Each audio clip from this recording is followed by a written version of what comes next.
Buenos días, mis queridos hermanos. Te habla el hermano Joaquín Lavoy desde la primera Iglesia Bautista de Ponce para acompañarte en el estudio bíblico en esta mañana. Seguimos en la segunda unidad del libro El Discípulo, Las noches oscuras del alma, del hermano doctor Carmelo Álvarez. En esta mañana tenemos la lección, habíamos estado estudiando, fidelidad desafiante la semana pasada en Job 24, y en esta mañana vamos a la lección número 8 en el libro de Job, capítulo 42, y se titula ¿Quién está en control? Este libro de Job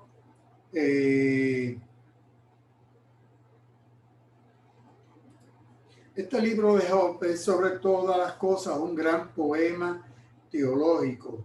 Como hemos dicho en las clases anteriores, se escribió 2000, 3000 años atrás y nos narra una trama de algo que posiblemente ocurre en el tiempo de los patriarcas, alrededor de 4000 años atrás. Es un poema teológico en el cual se trata de explicar el sufrimiento en la vida, y en particular el sufrimiento injusto.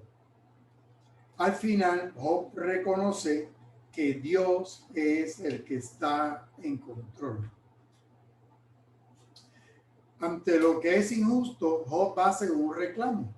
Invoca que a pesar de su angustia y su queja, Dios ha de oírle. Dios será su defensor y Dios será su ayuda. Y por fin, y a lo postre, ha de ver a Dios cara a cara, aún después de muerto. Como en la Escritura señala, aún después de que su cuerpo ha sido consumido en el sepulcro. Job, frente a unos amigos impertinentes, se levanta la respuesta de un Dios que responde. Aquellos amigos que lo que hicieron de buena fe o de mala fe fueron a ayudarlo y acompañarlo, pero fueron unos impertinentes.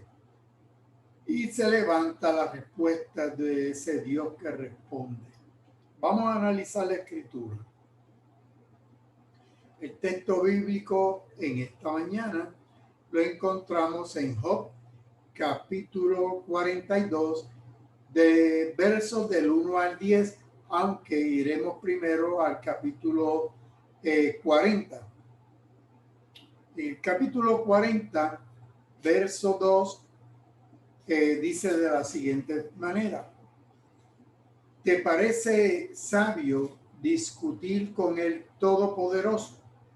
En este diálogo entre Job y Dios, Dios se refiere a Job y le dice que si es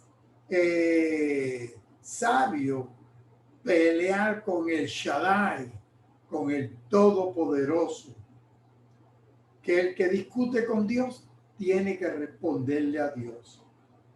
Y Biblia textual traduce este texto: ¿contenderá el censor con el Shaddai? El Shaddai significa el Todopoderoso, que los griegos llamarían el Pantocrátor. El que argumenta con Dios, que responda. Job 43 dice que Job respondió al Señor y le dijo: indigno soy. Ya finalizando este poema teológico, Job reconoce que a pesar de todo lo malo que le ha sucedido, de perder todos sus ganados, todos sus bienes, toda su familia, todos sus hijos, que él entendía que él no merecía esto, pero al final del poema Job le responde al Señor que él es indigno. Indigno soy, Señor. ¿Qué te puedo responder? Más me conviene quedarme callado.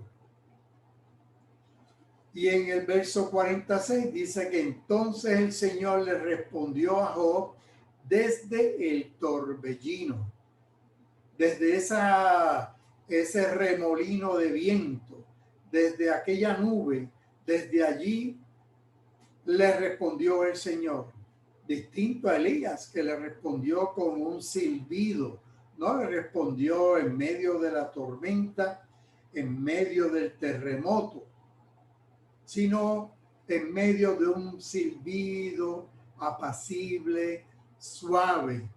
A Job, Dios le responde de medio de un remolino de viento, una nube posiblemente oscura de polvo, que Job no está viendo a Dios, pero desde allí Dios le dice: pórtate como un hombre y prepárate. Yo te voy a preguntar y tú me vas a responder. Y de ahí entonces pasamos al capítulo final de este poema teológico. En el capítulo 42, la confesión y el arrepentimiento de Job, perdón. Job 42:1 dice: entonces Job le respondió al Señor y le dijo: yo sé bien que todo lo puedes, que no hay nada que tú no puedas realizar. Al final y a la postre, Job reconoce que Dios es todopoderoso y está en control de todo. Por eso le dice: yo sé bien que tú todo lo puedes, que todo lo puedes realizar. En esa intervención final, Job reconoce el poder supremo, la providencia de Dios y su propia incapacidad de comprender los designios divinos. Reconoce Job que Dios es Dios, que Él es el poder supremo y que nosotros no tenemos la capacidad de entender esos designios a capacidad, a cabalidad. O sea, que a veces no entendemos por qué Dios hace unas cosas, por qué suceden cosas que nosotros creemos injustas, pero hay que reconocer que Dios es Dios. En ese verso 3 de este capítulo 42, dice Job: preguntaste, ¿quién se atreve a oscurecer mis designios con palabras carentes de sentido? Dios le dice a Job, o sea, Job le dice: tú preguntaste, Dios, que quién se atrevía a retar lo que tú decidas, con unas palabras que no tienen ningún sentido. Y entonces Job reconoce y confiesa: yo fui ese atrevido que habló sin entender. Grandes son tus maravillas. Son cosas que no alcanzo a comprender. Aquí este verso 3 de Job tenemos que analizarlo y tenemos que internalizarlo. Hay cosas, hay maravillas, hay cosas en el mundo que nosotros no podemos entender. Así que, ¿cómo podemos entender todo lo que el Señor decide para nuestras vidas? Nueva Traducción Viviente dice: tú preguntaste, le dice Job a Dios, tú preguntaste, Señor, ¿quién es este que pone en duda mi sabiduría con tanta ignorancia? Job reconoce que Dios es sabio y que nosotros somos ignorantes ante su majestad. Así que Job 42:3 dice: Yo hablaba lo que no entendía. Job admitió que los caminos de Dios están más allá de la comprensión humana y que por equivocación había Job declarado que los caminos de Dios son injustos, como tantas veces lo hemos hecho nosotros. Así que y Job 4 dice entonces, por favor, ruega Job, escucha mis palabras, que yo quiero preguntarte algo y házmelo, Dios, saber. Hazme, Dios, saber y conocer tu voluntad. ¿Cuáles son tus pensamientos, Dios? Así decía Einstein. Solo quiero saber cuáles son los pensamientos de Dios.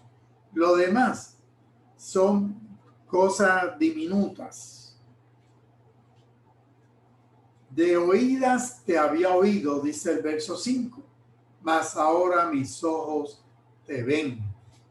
De oídas te conocía. Yo había oído hablar acerca de ti, pero ahora mis ojos te ven.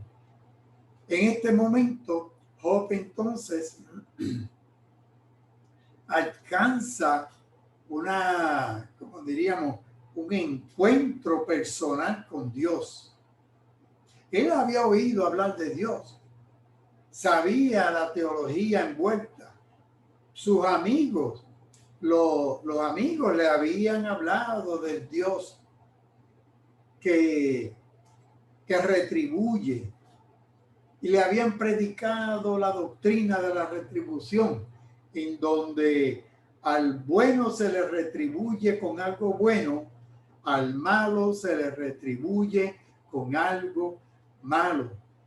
Y en medio de esa confusión, Job entiende que nada que ver, que no importa esa teoría y esa teología de la retribución. Él acaba de tener un encuentro personal con Dios. Mis ojos te ven ahora, yo te conozco. Ahora mis ojos te ven. Job había orado antes para ver a su Redentor. Ahora tiene una experiencia personal con Dios. Aún en medio de la enfermedad, de las pérdidas, de la tribulación, de todo lo que él consideró injusto, aún en medio de eso, ahora él dice que tiene la capacidad de ver, de encontrarse con su Dios. Job 19:27, si miramos hacia atrás, ese capítulo, dice, yo mismo seré quien lo vea. Job había pedido ver a Dios. Y dice, lo veré con mis propios ojos, aun cuando por dentro yo esté desfalleciendo. Lo más importante para Job no es haber puesto en claro la doctrina sobre la retribución, sino haberse encontrado con Dios. Esa doctrina, como le he señalado, de que a los buenos Dios los premia y a los malos Dios los castiga, eso queda atrás. Lo más importante para Job en este momento es que tuvo un encuentro personal con el Dios de la vida. Por lo tanto, dice en el verso 6, me retracto de lo dicho, me humillo hasta el polvo y a las cenizas. Job descubrió en su propia existencia que por más bajo que uno se hunda, bajo esa presión del sufrimiento, la esperanza surge y puede producir una fe persistente. Aún en medio del dolor hay esperanza y hay una fe que persiste y que persevera. Su conversión con Dios demostró que la confianza en Él, en Dios, es la única posición que el hombre razonablemente, con su intelecto, con su raciocinio, puede asumir. Confiar en Dios en el Dios del universo, creador del universo, porque yo no entiendo por qué está ocurriendo todo esto.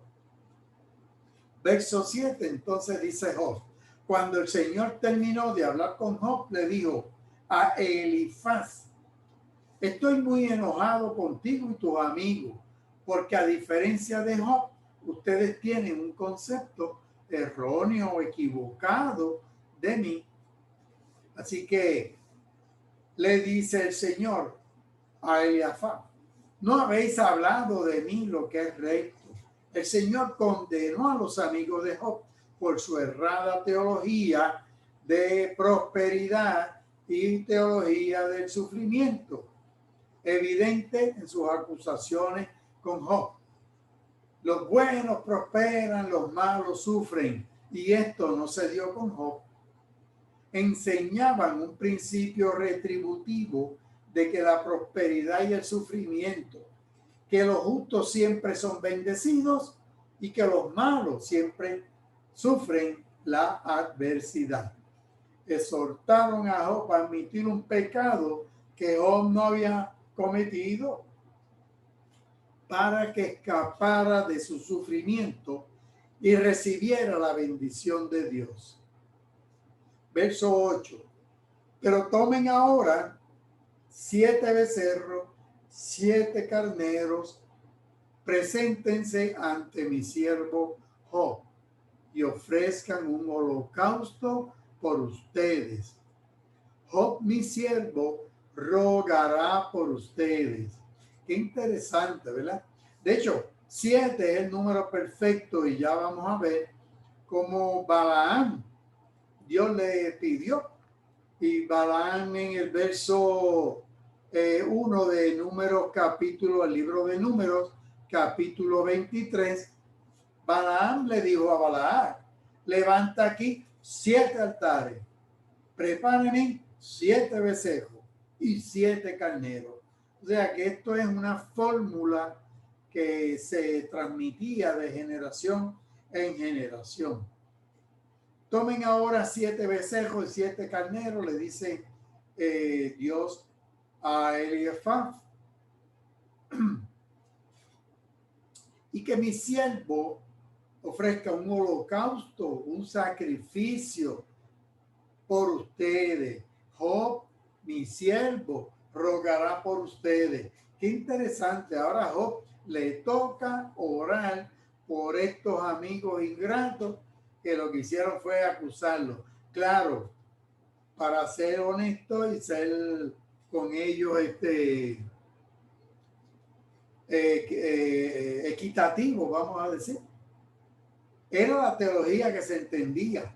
Por eso este libro de Job se escribe, que no siempre esa teoría y esa teología que creían los antiguos de la retribución no es cierta. Job, mi siervo, rogará por ustedes. Pone a Job a orar por ellos.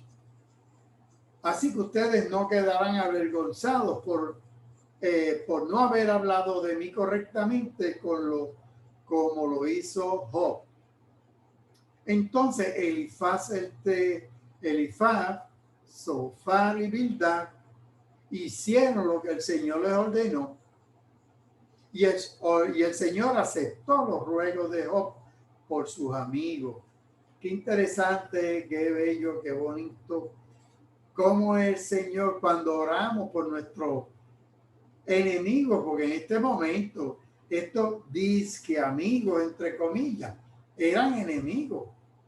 El único es Eliud que se queda afuera, que ese sí habló correcto, pero los 3 amigos iniciales se convirtieron prácticamente en acusadores y jueces y abusaron psicológicamente de un hombre que estaba, como dicen, hicieron leña del árbol caído.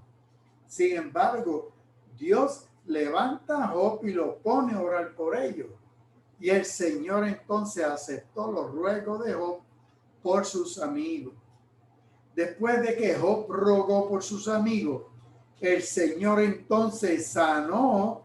Qué interesante. El Señor lo sanó después que Job fue obediente.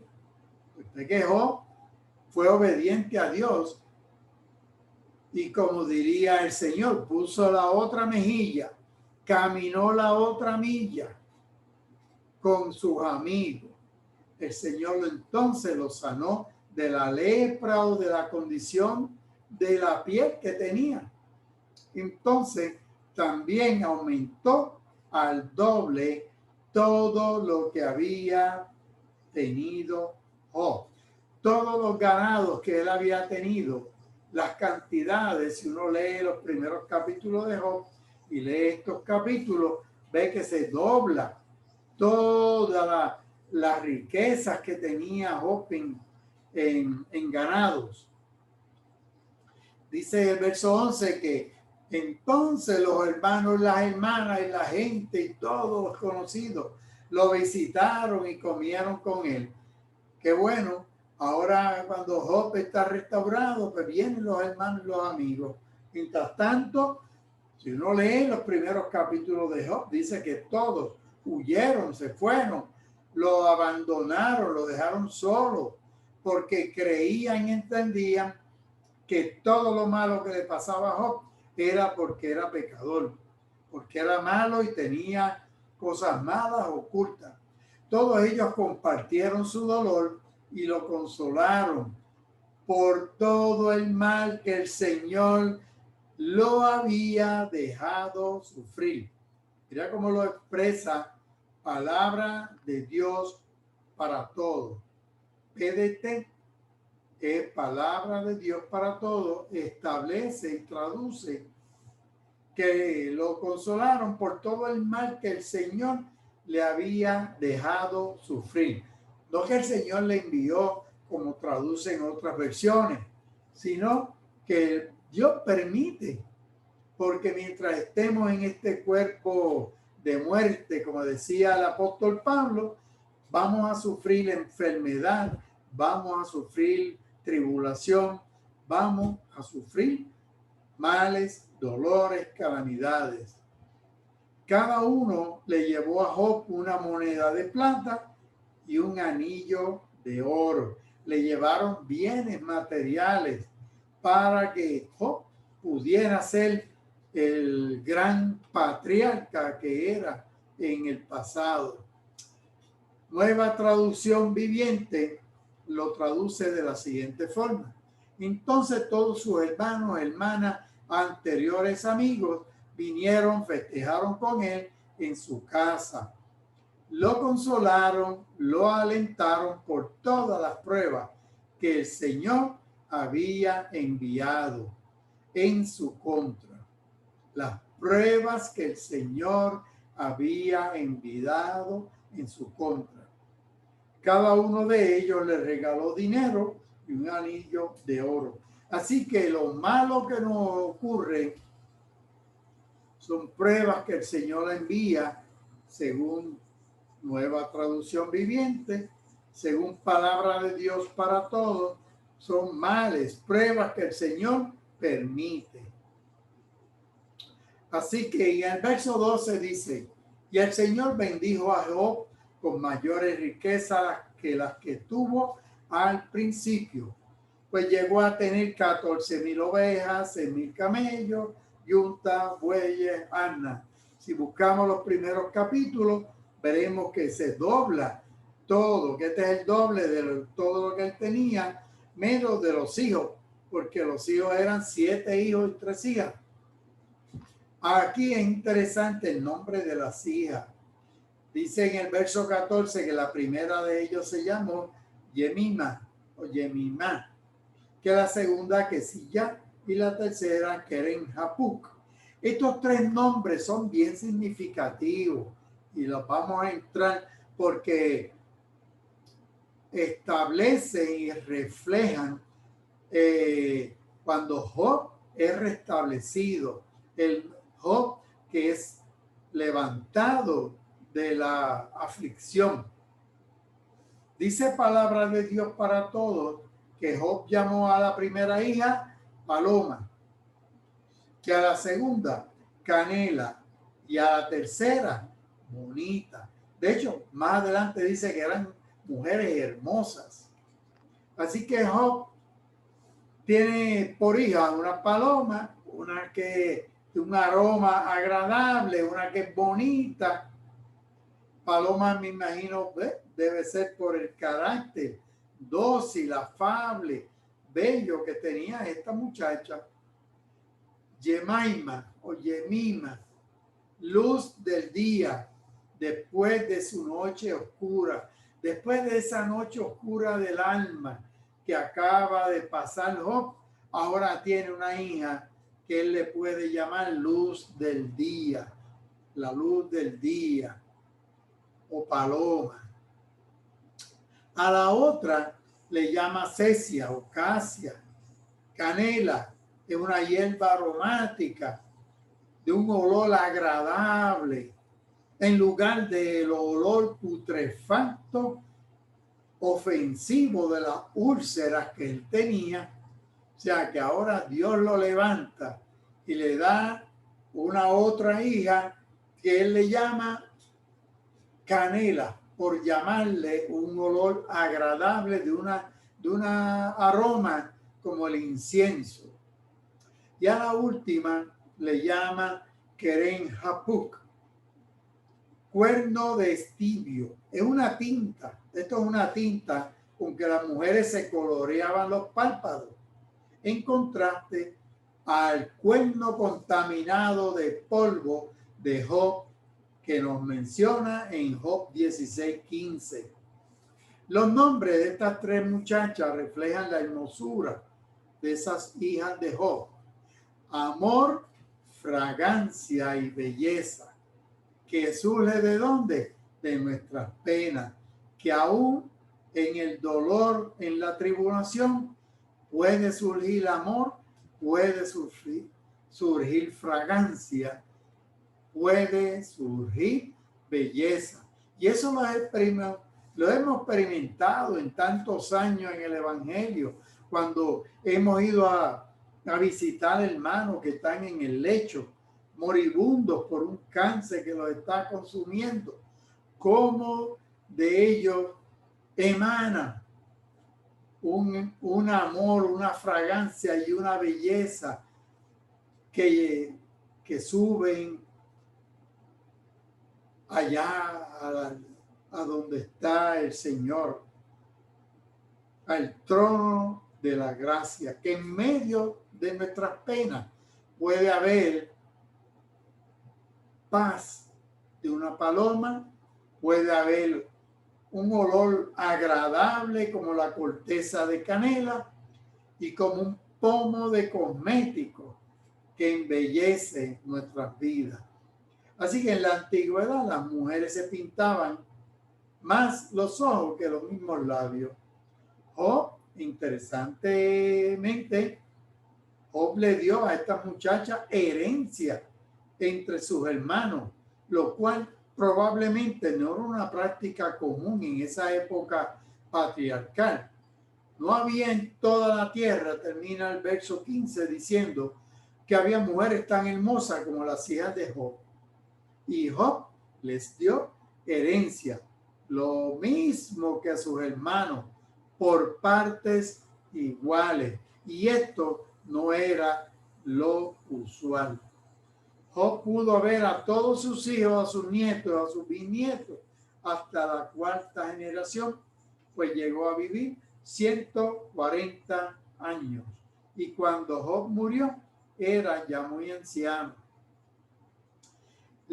Vivir hasta llegar a ser anciano es una bendición. Era lo que en el Antiguo Testamento, morir anciano y lleno de hijos y de nietos, esa era la más grande bendición que puede tener un ser humano. 140, según el Salmo 90:10, la vida normal del ser humano son 70 años, dice el Salmo 90:10. 70 años son los días de nuestra vida y 80 años llegan a vivir los más robustos. Así que, y Job vivió 140 años, así que saque cuenta la bendición que tuvo este hombre. Pero vamos, antes de terminar, queremos repasar algo de la revelación que Job no tuvo, pero que tú y yo tenemos y podemos dialogar en esta mañana sobre qué nos dice el Nuevo Testamento en relación a estas revelaciones. Dice Primera de Pedro, capítulo 5, verso 10. Pero el Dios de toda gracia, que en Cristo nos llamó a su gloria eterna, porque Dios es el que nos llama, lo perfeccionará, afirmará, nos fortalecerá, nos establecerá después de que de un breve sufrimiento. Primera de Pedro, Pedro establece vivir en este mundo hay sufrimiento, pero mi hermano, mi hermana, Dios nos llamó a una gloria eterna. Es la esperanza del cristiano, una esperanza que Job tuvo un atisbo cuando él dice que aun cuando se deshaga su cuerpo, su carne en el sepulcro, él va a ver a Dios. Hablando de la resurrección de los muertos, Primera de Pedro tiene la revelación que ese del don Dios de toda gracia nos llamó a una vida eterna en gloria. Después de esta vida de sufrimiento breve. Nueva Traducción Viviente lo establece, lo traduce de una forma muy sencilla, más fácil para nosotros entender, porque esta es la médula del Evangelio, el punto medular. Dice Primera de Pedro para Nueva Traducción Viviente. En su bondad, Dios los llamó a ustedes a que participen de su gloria eterna. ¿Por medio de quién? De Cristo Jesús, nuestro Señor. O sea que Dios nos llamó a participar de la gloria eterna por medio de Cristo Jesús, el sacrificio del Señor en la cruz. Entonces, después que hayan sufrido un poco de tiempo, Él los restaurará, los sostendrá, los fortalecerá, los afirmará sobre un fundamento sólido. ¿Quién es ese fundamento sólido? Cristo el Señor, la roca. Así que esos son los planes de Dios. Que vivamos eternamente en gloria con Cristo el Señor. Sigue entonces de aquí, de Pedro, pasamos a Pablo. Pablo en segunda de Timoteo, capítulo 4, versos 7 al 8, dice Pablo, he peleado la buena batalla y he acabado la carrera. He guardado la fe. Eso lo dice ya Pablo en sus años ya finales. Por lo demás, me está reservada la corona de justicia que en aquel día me dará el Señor, el juez justo, no solo a mí, sino a todos los que aman su venida. Así que para Pablo la vida fue una batalla, una carrera, y en medio de todas esas vicisitudes, él guardó la fe, porque él sabía que tenía una corona de justicia, que en aquel día el Señor le dará. Romanos 8, Pablo continúa diciéndonos, Romanos 8, 18, tengo por cierto que las aflicciones del tiempo presente no son comparables con la gloria venidera que en nosotros ha de manifestarse. Si Job hubiera oído a Pablo, Job tiene unas revelaciones, pero nosotros tenemos muchas más y tenemos en Pablo esto, que las aflicciones, las enfermedades de este tiempo, mientras estemos en este cuerpo de muerte, estas son aflicciones pasajeras que no comparan con lo de la gloria venidera en la vida eterna. Y sigue ahí mismo Romanos capítulo 8. Ahora bien, sabemos que Dios dispone todas las cosas para el bien de los que lo aman, es decir, de los que Él ha llamado de acuerdo a su propósito. Todas las cosas obran para bien, aun las que nosotros no entendemos y para nosotros son fatales, son tragedias. Dice Romanos 8 que Dios las dispone para nuestro bien. Y termina diciendo Pablo, ¿quién nos separará del amor de Cristo? ¿Tribulación? Hermano, si esta mañana tú estás en tribulación, recuerda que ni la tribulación te puede separar del amor de Cristo. El Señor nos ama. El Señor, aunque estemos en hambre, en persecución, en desnudez, peligro, espada, nada ni nadie nos puede separar del amor de Cristo. Resumiendo entonces la lección y terminando con el libro de Job. Aunque muchas cosas no sabemos de Dios, muchas otras no podemos entender, Dios sigue siendo Dios. En nuestra condición humana, Dios está presente y nos invita a creerle aún, aunque enfrentemos grandes desafíos. Por su gracia podemos afirmar, yo sé que mi Redentor vive. Por eso la pregunta sobre quién está en control es crucial, porque Dios nuestro Señor, Cristo el Señor, es el que está en control. El libro de Job nos aporta un gran poema existencial de hace 4,000 años atrás, que nos ayuda a reflexionar sobre nuestra condición humana y las complejidades que la rodean. Solo la fe que se expresa con humildad y confianza nos va a ayudar en estos momentos en que vivimos esta condición humana. Oramos al Señor.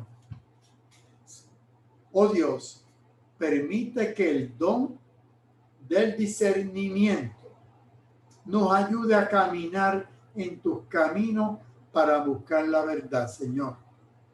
Necesitamos la claridad de mente y espíritu que solo el Espíritu Santo nos puede proveer. Permite que con sabiduría, regalo que también tú nos concedes, nos asistas a tomar decisiones y buscar tu dirección, Señor. Te lo pedimos por Jesucristo, tu Hijo, el gran Maestro y Sabio, nuestro Señor. Amén y amén. Dios bendiga a su iglesia. La semana próxima